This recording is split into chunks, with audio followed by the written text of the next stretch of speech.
संधी येत नाही.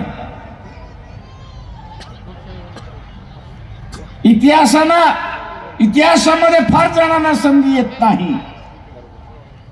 फार थोड्याच माणसाच्या वाटेला ती असणारी संधी येते. आज 6 महिन्यापूर्वी जरांगे पाटील कोण होते कोणालाच माहित नव्हतं. सामान्यातला सामान्य व्यक्ती.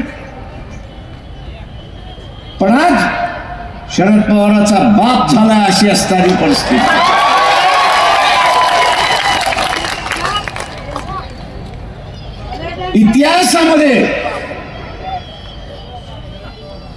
इतिहासामध्ये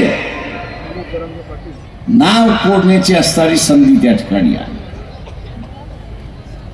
एक नवा इतिहास घडवण्याची असणारी संधी आली. त्यांनी मावळ्याला हाताशी धरलं. 17-18 पकड जातीच्या मावळ्यानं त्यांनी असताना हाताशी धरलं आणि 17-18 पगड जातीच्या मावळ्यानं हाताशी धरून शिवाजीने स्वतःचा असताना राज्य प्रस्थापित केलं.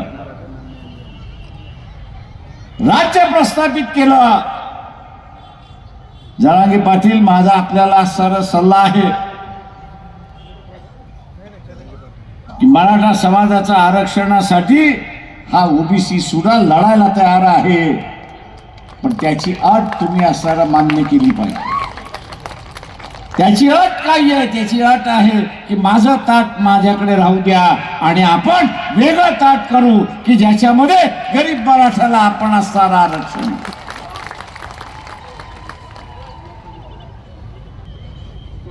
की वंचितचा जो उमेदवार, महासंघाचा जो उमेदवार,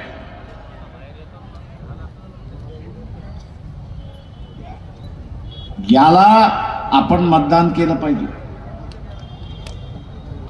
आपण उद्याच्या असणाऱ्या कालावधीमध्ये चुकून माकून भारतीय जनता पक्षाला